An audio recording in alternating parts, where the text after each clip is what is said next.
Muy buenas tardes, queridos amigos. Bienvenidos a su programa Geopolítica 2.0. Hoy vamos a hablar con el amigo de la casa, el doctor Kenneth Ramírez, quien es presidente del Consejo Venezolano de Relaciones Internacionales, COVRI, profesor de la Escuela de Estudios Internacionales, comparte con quien de alguna manera trabaja con ustedes en este programa Geopolítica 2.0, en este Consejo Venezolano de Relaciones Internacionales, a fin de encontrar a través de reflexiones un conjunto de respuestas a los diversos temas que engloban, que incluye la dinámica de las relaciones internacionales, particularmente desde la perspectiva de la geopolítica. En este sentido vamos a hablar fundamentalmente del hecho que tiene para Venezuela una importancia, una significación muy grande, y es el petróleo. Por lo tanto, voy a conversar aquí con mi amigo Kenneth Ramírez para preguntar una cuestión que parece mentira, es algo así como de perogrullo, pero que las cosas que aparentemente son fáciles son difíciles de explicar. Y es que el petróleo ha tenido para Venezuela una importancia muy significativa durante el siglo XX. Para Venezuela ha sido el gran motor que le ha dado la fisonomía de la modernidad a Venezuela y que pero también al mismo tiempo ha sido el elemento que le ha servido para repetir las palabras de Juan Pablo Pérez Alfonso, ese gran visionario. Ha sido el excremento del diablo en el cual nosotros nos hemos hundido, porque si bien es cierto que nos ha potenciado como nación, también nos ha arrastrado a caer en el facilismo, en el populismo, y hundirnos en toda una fraseología que no termina que Venezuela como país arranque, que se impulse como un país moderno, distinto, pujante. Por lo tanto, el petróleo, repito, fue muy significativo, es significativo y será significativo para las relaciones internacionales y para Venezuela. La pregunta es la siguiente: Kenneth, ¿piensas tú que en las actuales condiciones en que mantiene Venezuela su política petrolera les va a servir para superar estos escollos que vive, pero le va a servir para alcanzar distintos niveles de desarrollo? Bueno, Eloy, muchas gracias por invitarme aquí a compartir contigo estas reflexiones tan importantes y de calado para Venezuela. Justamente el año pasado, en el 2014, se cumplió un siglo del petróleo en Venezuela y justamente en los ciclos políticos, los últimos ciclos políticos han estado muy atados a una industria que tiene unos precios que tienden a ser cíclicos. Estamos observando desde el año pasado una caída de los precios que ya es más de un 60% respecto a junio, por ejemplo, sobre todo asociado a una debilidad de la demanda petrolera mundial y asociada aún con un exceso de producción y específicamente la guerra que se está dando en el mercado petrolero entre los jeques, o sea, entre los países productores OPEP del mundo árabe y los productores de esquisto, los productores de petróleo no convencional. Justamente Venezuela ha quedado atrapada dentro de este contexto sin capacidad de maniobra, dado que justamente este año, hace prácticamente unos días, se ha cumplido 10 años del Plan Siembra Petrolera, un plan Siembra Petrolera que hay que decirlo con todas sus letras, ha sido en su mayor medida un fracaso. Si bien es cierto que una de las cosas que enfatizó, por ejemplo, el ministro Eulogio del Pino y presidente de PDVSA, que ahora también tiene los dos sombreros, cosa que es un error también, ¿no? Obviamente, como sí. fue en el caso de Rafael Ramírez, porque el controlado y el que controla no debería estar concentrado en una sola persona. En esa celebración, que yo creo que no debería tener nada de celebración, solamente puntualizó el tema de la certificación de las reservas de la faja, lo cual es un paso interesante, pero hay que decir que en 10 años no se construyó ni un solo mejorador en la faja, con lo cual Venezuela no ha podido aumentar producción y en estos momentos no tiene margen de maniobra. Incluso un proyecto bandera como el proyecto Carabobo, en el marco de la faja petrolífera del Orinoco, sí, apenas está en el 18% de su meta de producción, lo cual denota que es un proyecto que en estos años, en estos 10 años, no ha sido un proyecto exitoso, y eso hace que Venezuela, en este contexto de caída de los precios del petróleo, no tenga, digamos, una industria petrolera robusta para poder paliar en esta situación y para poder intentar dentro, con una producción pujante, intentar forjar un consenso, tener músculo para poder ir y hablar con los países árabes y tratar de buscar una cohesión junto con Rusia, como también ha planteado el presidente Maduro, un poco emulando aquella gira del presidente Chávez en 1999, pero la diferencia es que ahora PDVSA no está en una fase de expansión. Los árabes lo saben y en consecuencia Venezuela en este momento es uno de los frágiles OPEP. En este sentido, Kenneth, quisiera un poco recordarte para combinar esta pregunta con la anterior y que tú muy explícitamente desarrollaste en tu respuesta. Hay una serie de politólogos norteamericanos, fundamentalmente, quienes han advertido de la importancia del hecho geopolítico que ha generado el petróleo que tuvo para el siglo XX. Sin embargo, ellos consideran que para el siglo XXI, o por lo menos para la primera parte del siglo XXI, y eso creo que lo estamos viendo a raíz de los diversos conflictos que se mueven en el mundo a través de los grandes disensos, las grandes discusiones que se están dando en el mundo a propósito del petróleo, el siglo XXI pareciera que no va a ser distinto al siglo XX.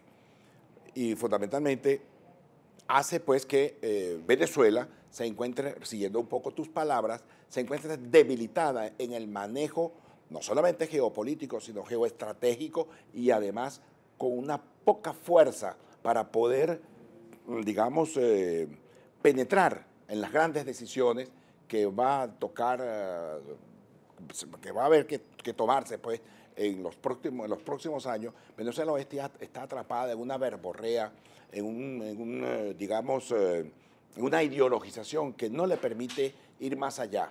Hoy en día, a pesar de que el siglo XXI, repito, un poco esa frase de estos politólogos norteamericanos, no va a ser distinto, pero para nosotros sí va a ser distinto porque estamos muy débiles. ¿Tú crees que nosotros en un corto tiempo se puede lograr una reinserción de Venezuela en un dinamismo más beneficioso para el país? Bueno, efectivamente, hay que en primer lugar señalar varios aspectos claves acá. En primer lugar, el petróleo, como bien lo señalas, en todos los pronósticos a largo plazo, estamos hablando del año 2050, por ejemplo, sigue siendo fundamental dentro de la matriz energética mundial. Si va a perder algo de porcentaje, lo hace versus el gas natural, con lo cual las energías fósiles van a contar para más del 70%, a pesar de los esfuerzos que hay que seguir monitoreando asociados a la lucha contra el cambio climático de aumento de las renovables. Entiendo. Las renovables siguen siendo unas energías que, aunque han ganado competitividad, todavía no representan ni el 10% de la matriz energética mundial y a largo plazo, con mucho esfuerzo, podrá superarse esos niveles. Eso en primer lugar.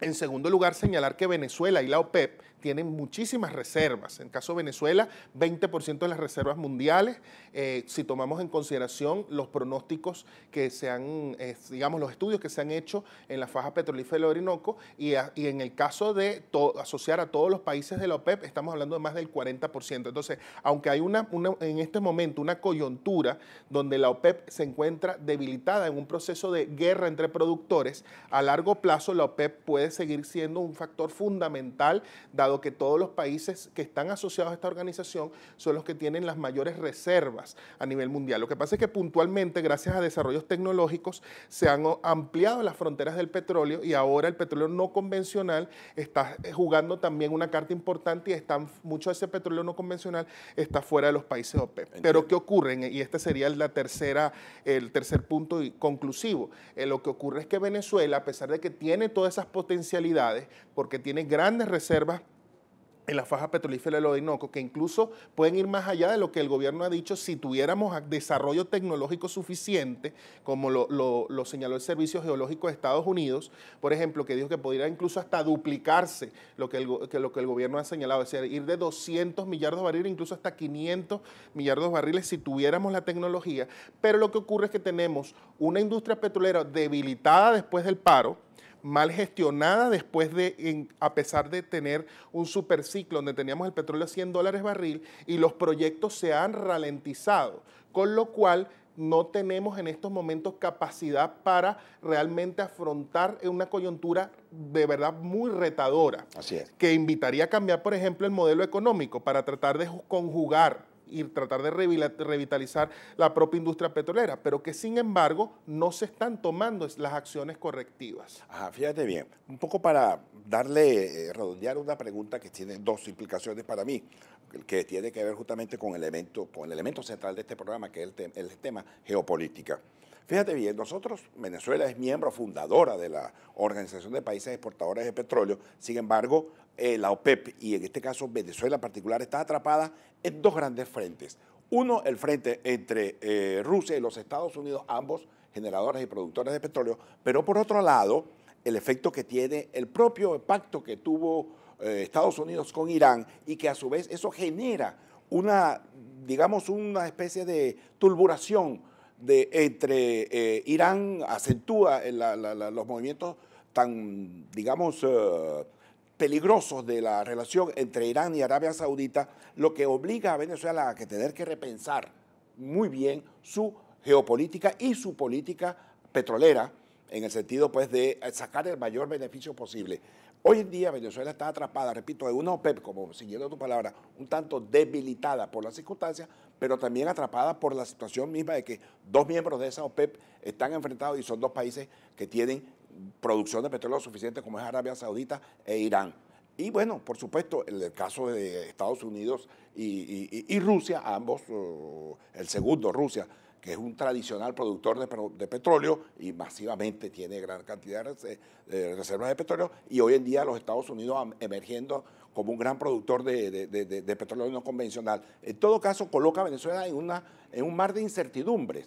¿Tú crees que nosotros podemos reconstruir esa política para salir y brindarle a Venezuela un beneficio? Bueno, lo que tú has señalado tiene varias implicaciones. En primer lugar, Venezuela tiene que cambiar su modelo y tratar de entender de que esta situación, esta coyuntura es muy compleja y no va a ser de fácil resolución. Hay un exceso de producción en el mercado petrolero, que estamos hablando entre 2,5 incluso hasta 3 millones, señalan algunos analistas. Con lo cual, ¿cuál podría ser la solución? Digamos, a grosso modo, una solución que se ha propuesto es tratar de generar un recorte entre los países OPEP y los países no OPEP, particularmente como el que señalaste, que es Rusia. Pero ocurre que dentro de la OPEP, como también lo mencionaste, existe en este momento una suerte de guerra fría entre Arabia Saudita e Irán.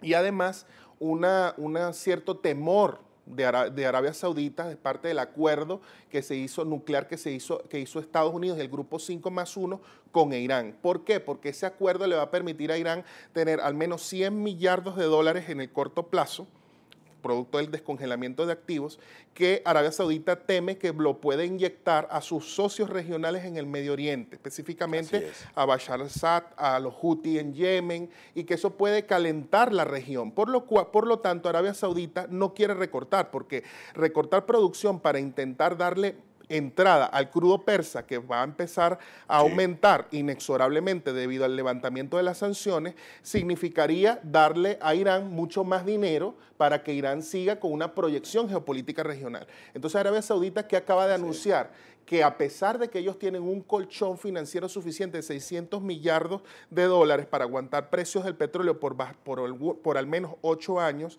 lo que acaba de decir es que va a tratar de recortar dentro de su presupuesto para minorarlo y tratar de ganar tiempo. Lo que nos está diciendo Arabia Saudita es: no voy a permitir que el petróleo suba para que esto ayude a Irán, con lo cual no hay voluntad de parte de Arabia Saudita para realizar un recorte, porque el otro objetivo además es expulsar a los productores menos eficientes y específicamente a los esquistos en Estados Unidos. Entonces, por allí es muy difícil el acuerdo. Pero si después exploramos la otra variable, que es Rusia, ¿qué tenemos en Rusia? Tenemos una Rusia sancionada, involucrada en el conflicto de Ucrania, con una caída del PIB del 4% o 5% según los pronósticos del Fondo Monetario Internacional, y que además con unos campos maduros, difíciles de gestionar con un clima hostil, con lo cual hacer recortes no le es sencillo. Con lo cual no hay voluntad ni dentro de la OPEP, ni fuera de la OPEP, para hacer recortes, a pesar de los llamados de Argelia, de Venezuela y del propio Irán, porque el propio Irán quiere, digamos, espacio para colocar sus barriles, pero al mismo tiempo que sean otros los que recorten. Y esos otros sería Arabia Saudita, con el cual está enfrentado en diversos conflictos regionales, sobre todo en Siria, Yemen y el Líbano. En consecuencia, no es fácil que lleguemos a un acuerdo de producción, de recorte de producción, con lo cual Venezuela lo que puede hacer es tratar de obtener margen de maniobra, y ese margen de maniobra, la única manera de hacerlo sería cambiando el modelo económico, tratando de aumentar la competitividad de PDVSA y además revisando la política exterior venezolana para adecuarla a este nuevo contexto estratégico. Sí, desideologizarla, pues. Desideologizarla, pero además revisar acuerdos energéticos que benefician en exceso a algunos, países que justamente están reacomodándose en la región. Le damos nosotros 77.000 barriles diarios de petróleo a Cuba, mientras Cuba por el otro lado está negociando con Estados Unidos. Sí, eso es lo que yo llamo aquí unos cachos con sabor a vodka y guaguancó. O realismo a la cubana. O realismo a la cubana. Entonces Venezuela tiene que empezar a ser mucho más pragmática, revisar esos acuerdos para tratar de darle oportunidades y digamos, una salida a esta grave situación económica que está afectando a todo el pueblo venezolano, entendiendo que para que se pueda drenar a este nivel de precio, estamos hablando de $35 crudo venezolano, estamos hablando de $38 WTI, 42 el Brent, para que se pueda drenar a estos precios, sí, ese exceso digamos, de suministro en el mercado, como aspira Arabia Saudita, que el mercado solamente se regule solo, estaremos hablando de un mínimo, como mínimo 24 meses. Bueno. Y como máximo hasta finales de la década. Es decir, que estamos en una tormenta perfecta si no hacemos los cambios que estoy señalando. Así es, y creo que hacia allá apunta la propia realidad. El problema está en que los que actualmente conducen al Estado venezolano lo manejan con una visión enceguecida, ideologizada, y que no respeta pues las condiciones que emanan de los hechos mismos que están allí golpeándole en la cara, pues los eluden, los ignoran. Como hemos dicho en algunas ocasiones, citando a una filósofo ruso-americana de origen judío ruso, que decía ella pues que tú puedes ignorar la realidad, lo que no puedes ignorar son las consecuencias de haber ignorado la realidad. En este caso Venezuela, obviamente, como bien dices tú y señalas tú, que hay que cambiar el modelo, hay que repensar la política exterior en el hecho petrolero, fundamentalmente hacia el Caribe, hacia Cuba, hacia los países estos del CARICOM, que prácticamente nos están dando la espalda en nuestra reclamación, justa reclamación por el Esequibo. Y bueno, y eso obviamente nos coloca ante el dilema, ¿debemos ser lo que tenemos que ser o simplemente vamos a continuar pensando en una visión ideologizada y en una visión romántica, pues, del siglo de mitad del siglo XX, que no condujo a ningún beneficio a ninguno de los países? Estoy muy de acuerdo contigo y te felicito, Kenneth, por esa apreciación tan acertada que has hecho acerca del tema petrolero y que, bueno, se inscribe en última instancia en la geopolítica y en la geopolítica venezolana, porque Venezuela tiene que repensar muy bien los pasos a dar, y en este sentido este tipo de programas contribuye pues, para que el espectador comprenda, dicho esto en palabras bastante sencillas, la dinámica, lo difícil, lo complejo que es hacer política exterior si tú no tienes los instrumentos intelectuales, profesionales, como recursos humanos, etcétera, etcétera. En este sentido, queridos amigos, muchas gracias, amigo Kenneth. Vamos a darle la despedida desde su programa aquí, Geopolítica 2.0, y será hasta una próxima Geopolítica 2.0 para la próxima semana. Muchas gracias y hasta la próxima oportunidad.